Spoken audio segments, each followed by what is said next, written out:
Story time audio ബുക്സിലേക്ക് എല്ലാവർക്കും സ്വാഗതം. K Sudhakaran എഴുതിയ നോവൽ സ്നേഹിക്കാൻ ഒരു കാലം തുടരുന്നു. അവളിപ്പോൾ ഷോപ്പിലുണ്ടോ? ആകാംക്ഷയുടെ മലവെള്ള പാച്ചിലിൽ പോലെ രവീന്ദ്രൻ ചോദിച്ചു. ഉണ്ട് സാറേ, ഇപ്പോൾ വന്ന് കയറിയതേ ഉള്ളൂ. ഞാൻ ഉടൻ തന്നെ വെളിയിലേക്ക് ഇറങ്ങി നിന്ന് വിളിക്കുകയാണ്, മുകുന്ദൻ പറഞ്ഞു. ഏറിയാൽ അരമണിക്കൂറിനകം അവൾ സ്ഥലം വിടത്തില്ലേ? എത്ര വേഗത്തിൽ വന്നാലും ഞാൻ അവിടെ എത്തുമ്പോൾ 3-4 മണിക്കൂർ കഴിയും. മുകുന്ദൻ ഒരു കാര്യം ചെയ്യ്, ഇപ്പം തന്നെ പോലീസ് സ്റ്റേഷനിൽ വിളിച്ച് വിവരം അറിയിക്ക്. രവീന്ദ്രൻ തിടുക്കപ്പെട്ടു. അത് ബുദ്ധിയാണോ സാറേ? മുകുന്ദൻ സംശയിച്ചു. അതെന്താ? ഞാൻ വിവരം അറിയിച്ചാൽ പോലീസ് വന്ന ആ കുട്ടിയെ കസ്റ്റഡിയിലെടുക്കും. സാറ് നാളെ വന്നാൽ പെട്ടെന്ന് കുട്ടിയെ സാറിന് തരുമെന്ന് വിചാരിക്കുന്നുണ്ടോ? തരില്ലേ. അതിന് കുറേ ഫോർമാലിറ്റീസ് ഉണ്ട്. സാറാണ് ആ കുട്ടിയുടെ യഥാർത്ഥ അവകാശി എന്ന് ബോധ്യപ്പെടുത്താൻ പല സർട്ടിഫിക്കറ്റുകളും ഉണ്ടാക്കി കൊടുക്കേണ്ടി വരും.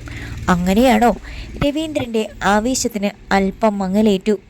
തന്നെയുമല്ല, പ്രായപൂർത്തിയായ കുട്ടിയാണെങ്കിൽ സ്വമേധയാ വീട്ടിൽ നിന്ന് പോന്നതാണെന്നും സാറിൻ്റെ കൂടെ പോകാൻ താല്പര്യമില്ലെന്നും പറഞ്ഞാൽ പോലീസ് ആ കുട്ടിയെ സാറിന് തരാൻ തയ്യാറാകത്തില്ല. പിന്നെന്ത് ചെയ്യും മുകുന്ദ? നിരാശാഭരിതനായി രവീന്ദ്രൻ ചോദിച്ചു. സാറിന് ആ കുട്ടിയെ കിട്ടിയാൽ പോരെ? അതിന് ആരും അറിയാതെ കൊണ്ടുപോകാൻ വേറൊരു വഴിയുണ്ട്, മുകുന്ദൻ പറഞ്ഞു. അതെന്താണ്? അഥവാ പോലീസിൻ്റെ സഹായത്തോടെ ആ കുട്ടിയെ കിട്ടിയാൽ തന്നെ കുറഞ്ഞത് 50,000 രൂപയെങ്കിലും സാറിന് പല വിധത്തിൽ ചെലവാക്കേണ്ടി വരും. അതിൻ്റെ പകുതിയെങ്കിലും സാർ എനിക്ക് തരുമോ? മുകുന്ദൻ വിലപേശി. തരാം, അതിൽ കൂടുതൽ ഞാൻ തരും. എങ്കിൽ ഞാൻ എൻ്റെ പ്ലാൻ പറയാം. ഇപ്പം ഞാൻ ചെന്ന് ആ കുട്ടിയോട് സംസാരിച്ച് കൂടുതൽ വിവരങ്ങൾ മനസ്സിലാക്കാം. അത് കഴിഞ്ഞ് ആ കുട്ടി പോകുമ്പോൾ എൻ്റെ സ്കൂട്ടറിൽ പിന്നാലെ ചെന്ന് ആ കുട്ടി താമസിക്കുന്ന വീട് കണ്ടുപിടിക്കാം. അത് നല്ല പ്ലാനാണ്, രവീന്ദ്രൻ സമ്മതിച്ചു. നാളെ രാവിലെ സാറിങ് വന്നാൽ മതി. വണ്ടിയുമായിട്ട് വരണം. കൂടെ ആരെങ്കിലും വേണം. സാറിന് ആ കുട്ടിയെയും കൊണ്ട് പോകാം. പത്രപരസ്യം കയ്യിലെടുത്തോണം. വല്ല എതിർപ്പും കാണിച്ചാൽ പോലീസിനെ വിളിക്കുമെന്ന് പറഞ്ഞ് പേടിപ്പിക്കാം. ആ വീട്ടുകാർ പിന്നെ മിണ്ടത്തില്ല. എന്നാൽ വേഗം ചെല്ലും മുകുന്ദ. വീട് കണ്ടുപിടിച്ചിട്ട് എന്നെ വിളിക്കണം. വിളിക്കാം സാറേ. ഫോൺ കട്ട് ചെയ്തിട്ട് മുകുന്ദൻ വേഗം ഷോപ്പിലേക്ക് കയറി ചെന്നു. കുറേ കസ്റ്റമേഴ്സ് ഉണ്ടായിരുന്നു അവിടെ. കണ്ണുകൾ കൊണ്ട് തിരഞ്ഞ് അയാൾ ഷെൽഫുകൾക്കിടയിലൂടെ നടന്നു. സാധനങ്ങൾ എടുത്തു വെച്ച പ്ലാസ്റ്റിക് ബാസ്ക്കറ്റുമായി വീണ വെജിറ്റബിൾ സെക്ഷനിൽ നിൽക്കുന്നുണ്ടായിരുന്നു. മഷ്റൂം പാക്കറ്റ് എടുത്ത് അവൾ പരിശോധിക്കുകയായിരുന്നു. അപ്പോൾ സംശയിക്കേണ്ട, ഇന്ന് കൊണ്ടുവന്നതാ. അടുത്തേക്ക് ചെന്ന് പുഞ്ചിരിയോടെ മുകുന്ദൻ പറഞ്ഞു. അവൾ മുഖമുയർത്തി അയാളെ നോക്കി. ഡേറ്റ് നോക്കുകയായിരുന്നു ഞാൻ. അവൾ പറഞ്ഞു. സ്റ്റിക്കർ ഉണ്ടായിരുന്നല്ലോ, ഇളകിപ്പോയതായിരിക്കും. അയാൾ വേറൊരു പാക്കറ്റ് എടുത്ത് അവൾക്ക് കൊടുത്തു. അതിൽ തീയതി പ്രിൻ്റ് ചെയ്ത സ്റ്റിക്കർ ഉണ്ടായിരുന്നു. എന്താ ഒറ്റയ്ക്ക് ഷോപ്പിംഗ്? വേറെ ആരുമില്ലേ വീട്ടിൽ? അയാൾ സൗഹൃദ രൂപേണ തിരക്കി. അങ്കിളുണ്ട്, അവൾ പറഞ്ഞു. അല്ല, സാധാരണ ഒറ്റയ്ക്കാണല്ലോ വരുന്നത്, അതുകൊണ്ട് ചോദിച്ചെന്നേ ഉള്ളൂ. എവിടാ താമസിക്കുന്നേ? നന്ദൻകോടാണ്. ദേവസ്വം ബോർഡ് ജംഗ്ഷനിൽ എൻ്റെ കസിനൊരു കടയുണ്ട്. അത് കഴിഞ്ഞ് കുറച്ചുകൂടെ മുന്നോട്ട് പോകണം. അങ്കിളിന് എന്താണ് ജോലി? കെൽട്രോണിലാണ്. കൂടുതൽ ചോദിച്ചാൽ അവൾക്ക് എന്തെങ്കിലും സംശയമുണ്ടായാലോ എന്ന് മുകുന്ദന് തോന്നി. എന്നാലും വീണ തന്നെയാണോ എന്ന് അറിയണമല്ലോ. പേരെന്താണെന്നാ പറഞ്ഞത്? ഹണി. അവൾ ചിരിച്ചുകൊണ്ട് അടുത്ത സെക്ഷനിലേക്ക് നീങ്ങി. പേര് മാത്രം പൊരുത്തപ്പെടുന്നില്ല. വീണയ്ക്ക് പകരം ഹണി. ഒളിച്ചു താമസിക്കുന്നവർ കള്ളപ്പേരല്ലേ പറയൂ. മുകുന്ദൻ നേരെ മാനേജറുടെ അടുത്തേക്ക് ചെന്നു. സാറേ, ഞാൻ പുറത്തേക്കൊന്ന് പോവുകയാണ്. ഇന്ന് സാധനം വേണോ? അയാൾ ചോദിച്ചു. ഇന്നത്തേക്ക് കാണും. എന്നാൽ 2 ഫുൾ മേടിച്ചു. മാനേജർ 500ൻ്റെ 3 നോട്ടുകൾ എടുത്ത് അയാൾക്ക് കൊടുത്തു. മാനേജർക്ക് വേണ്ടി ബീവറേജസിൽ പോകുന്നത് അയാളാണ്. വീണ സാധനങ്ങൾ ബില്ല് ചെയ്യാൻ നിൽക്കുന്നത് മുകുന്ദൻ കൺകോണിലൂടെ കണ്ടു. അയാൾ പുറത്തേക്കിറങ്ങി. ഷോപ്പിൻ്റെ പിന്നിലുള്ള ചെറിയ കോമ്പൗണ്ടിൽ മറ്റ് വാഹനങ്ങളോടൊപ്പം പാർക്ക് ചെയ്തിരുന്ന തൻ്റെ പഴയ സ്കൂട്ടറിൻ്റെ അടുത്തേക്ക് ചെന്നു. ചാവിയിട്ട് തിരിച്ച് പരിശോധിച്ചപ്പോൾ പെട്രോൾ റിസർവിലാണ്. പക്ഷേ നന്ദൻകോട് വരെ പോകാനും മാത്രം കാണും. തിരിച്ചു പോകുമ്പോൾ ഏതെങ്കിലും പമ്പിൽ കയറാം. അയാൾ സ്കൂട്ടർ എടുത്ത് മെയിൻ റോഡിലേക്ക് കൊണ്ടുവന്നു. ഫുട്പാത്തിൻ്റെ കൈവരിയുടെ അരികിൽ നിർത്തി. അല്പനേരം കഴിഞ്ഞപ്പോൾ വാങ്ങിയ സാധനങ്ങൾ കിറ്റുകളിൽ തൂക്കി വീണ ഷോപ്പിൽ നിന്നിറങ്ങി വന്നു. ഫുട്പാത്തിൽ നിന്നു അവളുടെ കണ്ണുകൾ ഒഴിഞ്ഞു വരുന്ന ഓട്ടോയ്ക്ക് വേണ്ടി തിരഞ്ഞു. 2 ഓട്ടോകൾക്ക് നേരെ കൈവീശി കാട്ടിയെങ്കിലും മൂന്നാമത്തെ വണ്ടിയാണ് അവളുടെ അടുത്ത് കൊണ്ടുവന്ന് നിർത്തിയത്. കിറ്റുകളുമായി അവൾ ഓട്ടോയിൽ കയറി. മുമ്പോട്ട് നീങ്ങിയ ഓട്ടോയുടെ പിന്നാലെ ദൂരം പാലിച്ച് മുകുന്ദൻ സ്കൂട്ടർ വിട്ടു. തിരിഞ്ഞു നോക്കിയാൽ അവൾ തന്നെ കാണാൻ പാടില്ല. അധികം പിന്നിലാകുന്നതും അപകടമാണെന്ന് അയാൾക്ക് തോന്നി. വെള്ളയമ്പലം ജംഗ്ഷനിൽ ട്രാഫിക് ലൈറ്റുണ്ട്. ഓട്ടോ കടന്നു പോവുകയും പെട്ടെന്ന് ചുവന്ന ലൈറ്റ് തെളിയുകയും ചെയ്താൽ സ്കൂട്ടർ നിർത്തേണ്ടി വരും. അവൾ രക്ഷപ്പെടുകയും ചെയ്യും. വേഗം കൂട്ടി അയാൾ ഓട്ടോറിക്ഷയുടെ തൊട്ടു പിന്നാലെ എത്തി. വെള്ളയമ്പലത്ത് എത്തിയപ്പോൾ ചുവന്ന ലൈറ്റ് ഓട്ടോയുടെ പിന്നിലായി. അയാൾ സ്കൂട്ടർ നിർത്തി. പച്ച ലൈറ്റ് തെളിഞ്ഞപ്പോൾ വണ്ടികൾ മുന്നോട്ട് നീങ്ങി. മ്യൂസിയത്തിൻ്റെ മെയിൻ ഗേറ്റ് കഴിഞ്ഞ് ഓട്ടോ വലതുവശത്തേക്കുള്ള റോഡിലേക്ക് തിരിഞ്ഞു. അല്പദൂരം ഓടിക്കഴിഞ്ഞ് ഇരുവശത്തുമുള്ള ഒരു ഇരുനില വീടിൻ്റെ ഗേറ്റിന് മുന്നിലെത്തിയപ്പോൾ ഓട്ടോ നിന്നു. അല്പം പിന്നിലായി മുകുന്ദന് സ്കൂട്ടർ നിർത്തി. വീണ ഓട്ടോയിൽ നിന്ന് കിറ്റുകളുമായി ഇറങ്ങി. ഓട്ടോ മുമ്പോട്ട് നീങ്ങി. അവൾ ഗേറ്റ് തുറന്ന് അകത്തേക്ക് കയറി അപ്രത്യക്ഷയായി. 2 മിനിറ്റ് മുകുന്ദൻ അവിടെ കാത്തു നിന്നു. എന്നിട്ട് സ്കൂട്ടർ മുന്നോട്ടെടുത്തു. മെല്ലെ ആ ഇരുനില വീടിൻ്റെ ഗേറ്റിന് വെളിയിൽ ചെന്ന് നിർത്തി. ഗേറ്റിൻ്റെ ഇടതുവശത്തെ തൂണിൽ വീട്ടുപേരുണ്ട്, തോട്ടുങ്കൽ. മതി, ഇത്രയും മതി. ഗേറ്റിൻ്റെ അഴികൾക്കുള്ളിലൂടെ അയാൾ ഉള്ളിലേക്കൊന്ന് നോക്കി. ടൈൽസ് വിരിച്ച മുറ്റം, ചെടിച്ചട്ടികളിൽ പൂച്ചെടികൾ, സിറ്റൗട്ട്, അടഞ്ഞ മുൻവാതിൽ. മുകുന്ദൻ സ്കൂട്ടർ മുന്നോട്ടെടുത്തു. അന്ന് സന്ധ്യ കഴിഞ്ഞാണ് അയാൾ രവീന്ദ്രനെ വിളിച്ചത്. സാറേ, ഞാൻ വീട് കണ്ടുപിടിച്ചു. എവിടെയാണ്? വീടിൻ്റെ യഥാർത്ഥ ലൊക്കേഷൻ പറഞ്ഞു കൊടുക്കുന്നത് മണ്ടത്തരമാണെന്ന് മുകുന്ദൻ അറിയാമായിരുന്നു. തൻ്റെ സഹായമില്ലാതെ നേരെ അങ്ങ് ചെന്നാൽ മതിയല്ലോ. മ്യൂസിയം കഴിഞ്ഞ് പോണം സാറേ. നേരെ ഇങ്ങ് വന്നാൽ മതി, ഞാൻ കൊണ്ടുപോകാം. താൻ സംസാരിച്ചോ അവളോട്? സംസാരിച്ചു, പക്ഷേ അധികം കാര്യങ്ങളൊന്നും ചോദിച്ചില്ല. ആരൊക്കെയുണ്ട് ആ വീട്ടിൽ? ഒരങ്കിൾ മാത്രമേ ഉള്ളൂ. അവൾക്ക് അങ്ങനെ ഒരു അങ്കിൾ ഇല്ലല്ലോ മുകുന്ദ. വല്ല കള്ള അങ്കിളുമാരുമായിരിക്കും സർ. നാളെ ഇങ്ങ് വാ. ശരി, ഉച്ചയ്ക്ക് മുമ്പ് ഞാനങ്ങെത്തും. അത് മതി. മുകുന്ദൻ പുഞ്ചിരിയോടെ കോൾ കട്ട് ചെയ്തു. വിൽസൺ എന്ന ഓഫീസിൽ നിന്നെത്തിയപ്പോൾ 6 മണി കഴിഞ്ഞിരുന്നു. കാറിൻ്റെ ശബ്ദം കേട്ട് വീണ ചെന്ന് വാതിൽ തുറന്നു. അവൾ കിച്ചണിൽ എന്തൊക്കെയോ പണിയിലായിരുന്നെന്ന് അയാൾക്ക് മനസ്സിലായി. വായുവിൽ മസാല മണം ഉണ്ടായിരുന്നു. അങ്കിളിന് കാപ്പി വേണോ? അവൾ ചോദിച്ചു. വേണം. അയാൾ ബെഡ്റൂമിലേക്ക് ചെന്ന് ബ്രീഫ് കേസ് മേശപ്പുറത്ത് വെച്ചു. പാൻസും ഷർട്ടും മാറ്റി ഒരു മുണ്ടെടുത്തു കൊടുത്തു. അയാൾ അപ്പോൾ വീണയെക്കുറിച്ചാണ് ചിന്തിച്ചത്. ഇന്ന് തിങ്കൾ, വ്യാഴാഴ്ച അവൾ ഹോസ്റ്റലിലേക്ക് പോകും. ഇനി 3 ദിവസം മാത്രം. അതിനുള്ളിൽ ഹണി എന്ന മുഖം മൂടി ബുദ്ധിപൂർവം അഴിച്ചു മാറ്റണം. പക്ഷെ എങ്ങനെ? വിൽസൺ സ്വീകരണ മുറിയിലേക്ക് ചെന്നു. വീണ ഒരു കപ്പ് ചൂട് കാപ്പിയുമായി വന്നു. കുറേ ദിവസം കഴിഞ്ഞിട്ട് ഓഫീസിൽ ചെന്നപ്പോൾ എന്ത് തോന്നി? അവൾ ചോദിച്ചു. വെക്കേഷൻ കഴിഞ്ഞ് ക്ലാസ്സിലെത്തിയ കുട്ടിയെപ്പോലെ തോന്നി, അയാൾ പറഞ്ഞു. അവളൊന്ന് ചിരിച്ചു. നിഷ്കളങ്കമായ അവളുടെ മുഖം കണ്ട് അയാൾ അത്ഭുതപ്പെട്ടു.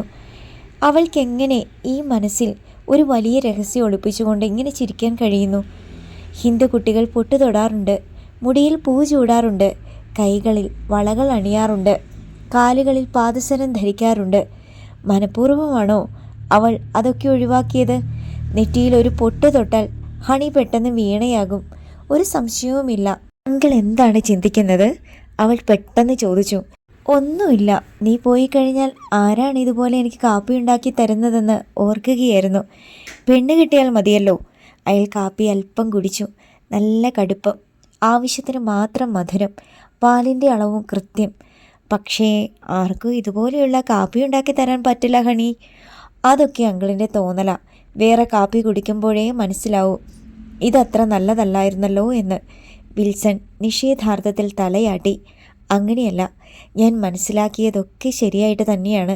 ഇനി ഒരു ഉറപ്പുകൂടി കിട്ടിയാൽ മതി. അതിനു വേണ്ടിയാണ് ഞാൻ വെയിറ്റ് ചെയ്യുന്നത്.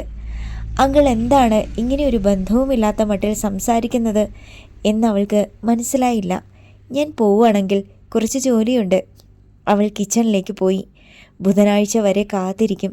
അതിനുള്ളിൽ വ്യക്തമായി തെളിവൊന്നും കിട്ടിയില്ലെങ്കിൽ പത്രത്തിലെ ആ പരസ്യം എടുത്ത് മുമ്പിലേക്ക് വെച്ചു കൊടുക്കും. അവൾക്ക് പിന്നെ സത്യം പറയാതിരിക്കാൻ പറ്റില്ല. എന്തിനു വേണ്ടിയാണ് ഈ ആൾമാറാട്ടം നടത്തിയതെന്ന് അവൾ തന്നെ പറയും. ഇനി 3 ദിവസം കൂടി മാത്രം. എന്തുകൊണ്ട് അവളുടെ മുറിയിൽ നിന്ന് ഒരു പരിശോധന നടത്തിയില്ലെന്ന് വിൽസൺ അപ്പോൾ അത്ഭുതത്തോടെ ഓർത്തു. ബാഗിൽ അവളുടെ ടെക്സ്റ്റ് ബുക്കുകളോ നോട്ട് ബുക്കുകളോ കാണും. അതിൽ വീണ നായർ എന്ന പേര് എഴുതിയിട്ടുണ്ടാവും. അല്ലെങ്കിൽ കോളേജിലെ ഫോട്ടോ ID കാർഡ് കാണും. അതുമല്ലെങ്കിൽ ഓരോ സെമസ്റ്ററിൻ്റെയും മാർക്ക് ലിസ്റ്റ് കാണും. സകല സമയത്ത് അവൾ വീട്ടിലുണ്ടായിരുന്നല്ലോ. അപ്പോൾ പിന്നെ പരിശോധനയ്ക്കിടയില്ലായിരുന്നു. അയാൾ പെട്ടെന്ന് എഴുന്നേറ്റു. അവളിപ്പോൾ കിച്ചണിലാണ്. അത്താഴമുണ്ടാക്കുന്ന തിരക്കിലുമാണ്. എന്തായാലും 1 മണിക്കൂറെങ്കിലും കഴിയാതെ അവൾ കിച്ചണിൽ നിന്ന് ഇറങ്ങുകയില്ല. 10 മിനിറ്റ് മതി, വെറും 10 മിനിറ്റ്. വിൽസൺ ശബ്ദമുണ്ടാക്കാതെ സ്റ്റെയർ കേസ് കയറി മുകളിലേക്ക് പോയി. ചെറിയ ഹാളിലേക്കാണ് 3 മുറികളും തുറക്കുന്നത്. 3 വാതിലുകളും അടഞ്ഞു കിടക്കുന്നു. ഇടതുവശത്താണ് അവളുടെ മുറി. സ്റ്റെയർ കേസിൻ്റെ മുകളിലെത്തി അയാൾ താഴേക്കൊന്ന് നോക്കി. ഏയ്, എന്തായാലും അവൾ ഇപ്പോൾ കയറി വരില്ല. അയാൾ അവളുടെ മുറിയുടെ വാതിലിൻ്റെ ഹാൻഡിലിൽ പിടിച്ചു. മെല്ലെ തിരിച്ചു. ശബ്ദമുണ്ടാക്കാതെ വാതിൽ തുറന്നു. ഇരുട്ടായിരുന്നു മുറിയിൽ. അകത്തേക്ക് കയറിയപ്പോൾ ഒരു സുഗന്ധം വന്ന് അയാളെ പൊതിഞ്ഞു. ഫേസ് ക്രീമിൻ്റെയോ ഹെയർ ഓയിലിൻ്റെയോ നെയിൽ പോളിഷിൻ്റെയോ ഒക്കെ കൂടി ചേർന്ന ഒരു മണമായിരുന്നു അത്. പെണ്ണിൻ്റെ മണമായിരുന്നു. വാതിലിനടുത്ത് ഭിത്തിയിൽ തപ്പിത്തടഞ്ഞ് സ്വിച്ച് കണ്ടുപിടിച്ച് അയാൾ ലൈറ്റ് തെളിച്ചു.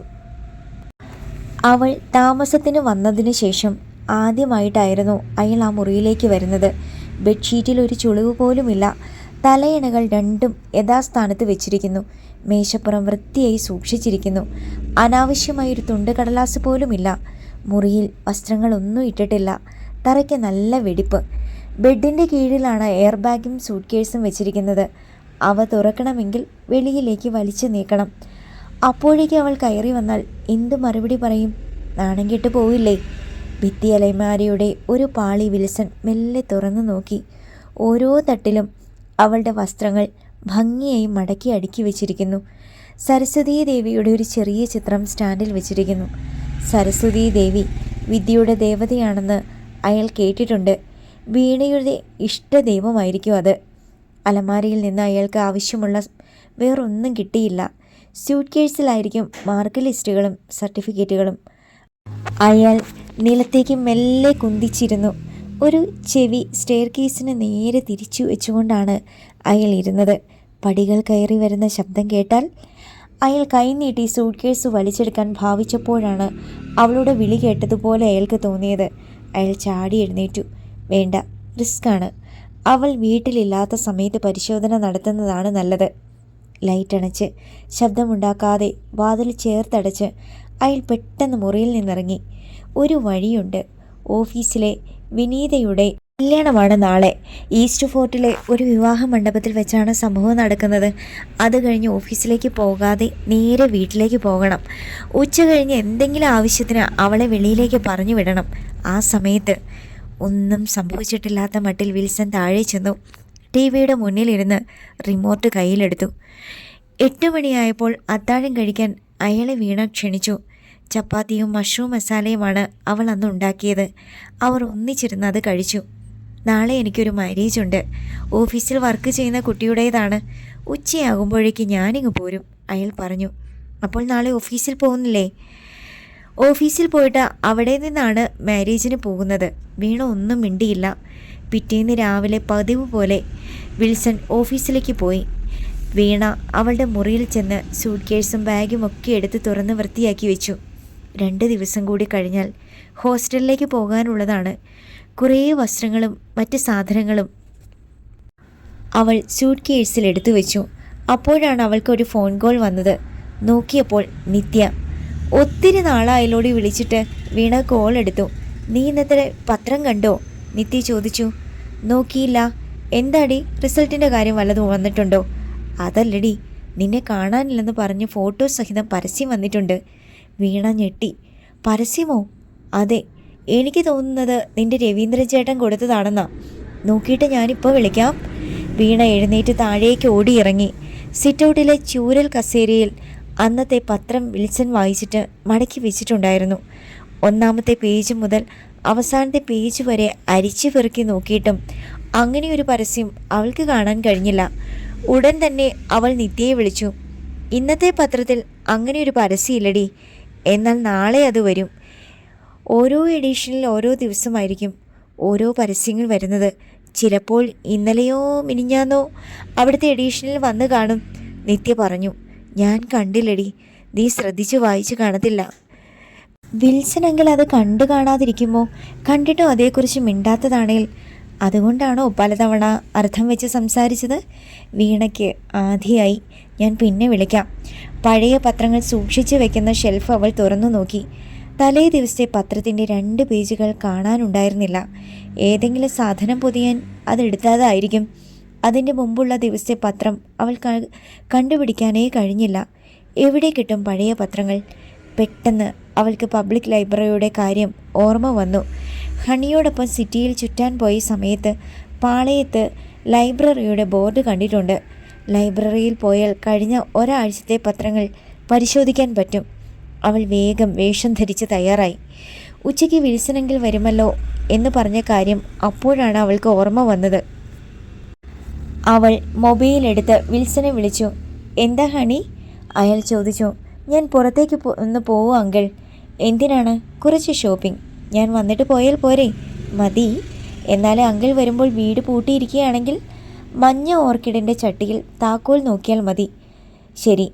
അവൾ അപ്പോൾ തന്നെ പുറത്തിറങ്ങി. വീട് പൂട്ടി സിറ്റൗട്ടിൻ്റെ ഫേസിൽ തൂക്കിയിട്ടിരുന്ന ഓർക്കിഡുകളിൽ മഞ്ഞപ്പൂ വിരിഞ്ഞതിൻ്റെ ചട്ടിയിൽ താക്കോൽ നിക്ഷേപിച്ചു. റോഡിലെത്തി ഒഴിഞ്ഞു വന്ന ഓട്ടോ അവൾ കൈകാട്ടി നിർത്തി. Public library. വീണയും കൊണ്ട് ഓട്ടോ പോയി. രവീന്ദ്രൻ്റെ കാർ സിറ്റിയിലെത്തിയപ്പോൾ 12:30 അയാളോടൊപ്പം പത്മിനിയും ഉണ്ടായിരുന്നു. ഒരു പെൺകുട്ടിയെ പിടിച്ചുകൊണ്ട് വരാൻ പോവുകയല്ലേ? ഒരു സ്ത്രീ കൂട്ടിനുള്ളത് നല്ലതായിരിക്കും എന്ന് അയാൾക്ക് തോന്നി. അവൾ നമ്മുടെ കൂടെ വരുമോ രവിച്ചേട്ടാ? പത്മിനി ചോദിച്ചു. ഫ്രണ്ട് സീറ്റിൽ അയാളോടൊപ്പമായിരുന്നു അവൾ. അവകാശപ്പെട്ടവരല്ലേ നമ്മൾ, വരാതിരിക്കാൻ പറ്റത്തില്ല. വേണ്ടി വന്നാൽ പോലീസിനെ വിളിക്കാം. അയാൾക്ക് നല്ല ആത്മവിശ്വാസം ഉണ്ടായിരുന്നു. എന്തായാലും വഴക്കിനൊന്നും പോകേണ്ട, അവൾ പറഞ്ഞു. രവീന്ദ്രൻ അമർത്തിയൊന്നും മൂളി. മുകുന്ദൻ കണ്ടത് വീണയെ തന്നെ ആയിരിക്കുമോ എന്ന് ചെറിയൊരു സംശയം അപ്പോഴും രവീന്ദ്രൻ്റെ മനസ്സിലുണ്ടായിരുന്നു. എന്തായാലും കാണുമ്പോൾ അറിയാം. ഞാൻ അയാളെ ഒന്ന് വിളിക്കാം. പാർക്ക് ചെയ്യാൻ പറ്റിയൊരു സ്ഥലം വന്നപ്പോൾ അയാൾ കാർ നിർത്തിയിട്ടു. എന്നിട്ട് മൊബൈലെടുത്ത് മുകുന്ദനെ വിളിച്ചു. സാർ എവിടെ എത്തി? മുകുന്ദൻ ഉടൻ കോൾ എടുത്തു. ഞങ്ങളിങ്ങ് വന്നടാ. അങ്ങോട്ട് വരട്ടെ? സാർ വാ, ഞാൻ റെഡിയായി നിൽക്കുവാണ്. 5 മിനിറ്റ് എടുത്തില്ല. അതിനു മുമ്പ് കാർ ശാസ്തമംഗലത്തെത്തി. ഷോപ്പിൻ്റെ അടുത്ത് മുകുന്ദൻ കാത്തു നിൽക്കുന്നുണ്ടായിരുന്നു. ബാക്ക് ഡോർ തുറന്ന് മുകുന്ദൻ കാറിലേക്ക് കയറി. വഴി ഞാൻ പറഞ്ഞു തരാം. സാർ വണ്ടി വിട്ടോ? അയാൾ പറഞ്ഞു. വണ്ടി മുന്നോട്ട് നീങ്ങി. സാറിൻ്റെ വൈഫാണോ ഇത്? പത്മിനിയെ ഉദ്ദേശിച്ച് മുകുന്ദൻ ചോദിച്ചു. രവീന്ദ്രൻ വെറുതെ മൂളി. മുകുന്ദൻ പറഞ്ഞു കൊടുത്ത വഴിയേ കാർ ഓടി. വണ്ടി സ്ലോ ചെയ്യ്. കാറിൻ്റെ വേഗം കുറഞ്ഞു. ഇടതുവശത്തുള്ള കറുത്ത ഗേറ്റ് കണ്ടില്ലേ? അതാണ് വീട്. കറുത്ത ഗേറ്റിൻ്റെ അടുത്ത് ചെന്ന് കാർ നിന്നു. 3 പേരും വണ്ടിയിൽ നിന്നിറങ്ങി. അവർ ഗേറ്റ് തുറന്ന് അകത്തേക്ക് കയറി. മുൻവാതിൽ അടഞ്ഞു കിടക്കുന്നു. ആണും അനക്കവുമില്ല. ഇത് തന്നെയാണോടോ താൻ കണ്ട വീട്? രവീന്ദ്രൻ ചോദിച്ചു. അതെ സാറേ, തോട്ടുങ്കൽ. ഈ വീടിൻ്റെ ഗേറ്റ് തുറന്നാണ് ആ കുട്ടി കയറിപ്പോയത്. ഞാൻ എൻ്റെ കണ്ണുകൊണ്ട് കണ്ടതല്ലേ? മുകുന്ദൻ ഉറപ്പു പറഞ്ഞു. സിറ്റൗട്ടിലേക്ക് കയറി ചെന്ന് രവീന്ദ്രൻ കോളിംഗ് ബെല്ലിൻ്റെ സ്വിച്ചിൽ വിരലമർത്തി. ഉള്ളിൽ ബെല്ലും മുഴങ്ങി. 3 പേരും കാത്തു നിന്നെങ്കിലും വാതിൽ തുറക്കപ്പെട്ടില്ല. രവീന്ദ്രൻ വീണ്ടും ബെല്ലടിക്കാൻ കൈ നീട്ടിയപ്പോഴാണ് വിൽസൻ്റെ കാർ ഗേറ്റ് കടന്ന് കയറി വന്നത്. സിറ്റൗട്ടിൽ നിൽക്കുന്ന രവീന്ദ്രനെയും പത്മിനിയെയും കണ്ട് അയാളൊന്ന് ഞെട്ടി. ജീസസ്, പിടി വീണോ? കാറിൽ നിന്നിറങ്ങിയ വിൽസനെ കണ്ട് രവീന്ദ്രൻ അത്ഭുതപ്പെട്ടു. സാറെന്താ ഇവിടെ? ഇതെൻ്റെ വീടാ രവീന്ദ്ര. എങ്ങനെ തപ്പി പിടിച്ചു വന്നു? ഉള്ളിലെ ഭീതി പുറത്ത് കാട്ടാതെ വിൽസൺ സൗഹൃദ ഭാവത്തിൽ ചോദിച്ചു. ഇവിടെ ആരൊക്കെയാണ് സാറേ താമസം? ഞാൻ മാത്രമേ ഉള്ളൂ. എന്താ ചോദിച്ചേ? വീണ എന്നു പേരുള്ള ഒരു കുട്ടി ഇവിടെ അല്ലേ താമസം? വീണയോ? അതാരാണ്? അയാൾ അറിയാത്ത മട്ട് നടിച്ചു. അവൾ ഷോപ്പിങ്ങിന് പോയിട്ട് തിരിച്ചു വന്ന് കാണില്ലേ എന്ന് വിൽസൺ മനസ്സിൽ പ്രാർത്ഥിച്ചു. ഉടനെ വരാനും പാടില്ല. അല്ല, ഞാൻ ഇന്നലെ കണ്ടതാണ് ആ കുട്ടിയെ. ശാസ്തമംഗലത്തുള്ള ഷോപ്പിൽ നിന്ന് സാധനങ്ങൾ മേടിച്ചിട്ട് ഓട്ടോയിൽ ഈ വീട്ടിലേക്കാണ് ആ കുട്ടി വന്നത്, മുകുന്ദൻ പറഞ്ഞു. വിൽസൺ ഒന്ന് ചിരിച്ചു. ഓ, അതാണോ? എൻ്റെ മൂത്ത സിസ്റ്ററിൻ്റെ മകൾ ഹണി ഒരാഴ്ചയായി ഇവിടെ ഉണ്ടായിരുന്നു. പേര് ഹണി. അവൾ ഇന്ന് രാവിലെയാണ് തിരുവല്ലയിലേക്ക് തിരിച്ചു പോയത്. മുകുന്ദന് ചെറിയ ആശയക്കുഴപ്പമുണ്ടായി. അവൾ പറഞ്ഞ പേരും ഹണി എന്നാണ്. സാർ ഇങ്ങോട്ട് വന്നേ. അയാൾ രവീന്ദ്രനെ മാറ്റി നിർത്തി സംസാരിക്കാൻ തുടങ്ങിയപ്പോൾ വിൽസൺ സിറ്റ് ഔട്ടിലേക്ക് കയറി മഞ്ഞ ഓർക്കിഡിൻ്റെ ചട്ടിയിൽ നിന്ന് താക്കോൽ തപ്പിയെടുത്തു. ഭാഗ്യം, അവൾ വന്നിട്ടില്ല.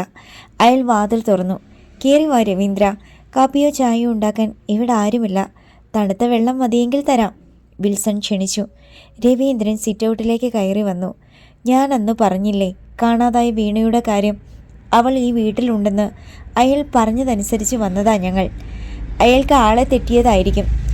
ഞാൻ കള്ളം പറയുകയാണെന്ന് സംശയമുണ്ടെങ്കിൽ വീട് മുഴുവൻ പരിശോധിച്ചോ, എനിക്കൊരു വിരോധവുമില്ല. എനിക്ക് സാറിനെ അവിശ്വാസമൊന്നുമില്ല. ഇരിക്കാൻ സമയമില്ല സാറേ, പോവാണ്. രവീന്ദ്രൻ പിന്നെ അവിടെ നിന്നില്ല. ഒന്നും മിണ്ടാതെ മുകുന്ദനും പത്മിനിയും അയാളുടെ പിന്നാലെ ഗേറ്റ് കടന്ന് റോഡിലേക്ക് ഇറങ്ങിപ്പോയി. വിൽസൺ ദീർഘമായി ഒന്ന് നിശ്വസിച്ചു. നല്ല സമയത്താണ് അവൾ ഷോപ്പിങ്ങിന് പോയത്, അതുകൊണ്ട് തൽക്കാലം രക്ഷപ്പെട്ടു. അയാൾ ചെന്ന് ഗേറ്റ് അടച്ച് കുറ്റിയിട്ടു. അപ്പോഴേക്ക് രവീന്ദ്രൻ്റെ കാർ പോയി കഴിഞ്ഞിരുന്നു. വിൽസൺ മൊബൈൽ എടുത്ത് വീണയുടെ നമ്പറിൽ വിളിച്ചു. പരിധിക്ക് പുറത്താണ് എന്ന അറിയിപ്പാണ് കിട്ടിയത്. മുൻവാതിൽ അടച്ചു പൂട്ടിയിട്ട് അയാൾ സ്റ്റെയർ കേസ് ഓടിക്കയറി. അവളുടെ മുറി പരിശോധിക്കാൻ ഇതുപോലെ സൗകര്യം ഇനി കിട്ടിയെന്ന് വരില്ല. മുകളിൽ ചെന്ന് വീണയുടെ അടഞ്ഞു കിടന്നിരുന്ന മുറിയുടെ വാതിൽ വിൽസൺ തുറന്നു. മുറിക്ക് മൊത്തത്തിൽ എന്തോ വ്യത്യാസം സംഭവിച്ചിട്ടുണ്ടെന്ന് ഒറ്റ നോട്ടത്തിൽ തന്നെ അയാൾക്ക് മനസ്സിലായി. മേശപ്പുറം ശൂന്യം. കബോർഡ് തുറന്നു നോക്കിയപ്പോൾ അവളുടെ വസ്ത്രങ്ങൾ അപ്രത്യക്ഷമായിരിക്കുന്നു. കട്ടിലിന് കീഴിൽ സ്യൂട്ട് കേസും ബാഗും കാണാനില്ല. ഓർക്കാപ്പുറത്ത് തലയ്ക്കടിയേറ്റവനെ പോലെ വിൽസൺ നിന്നു. അടുത്ത ഭാഗം നാളെ.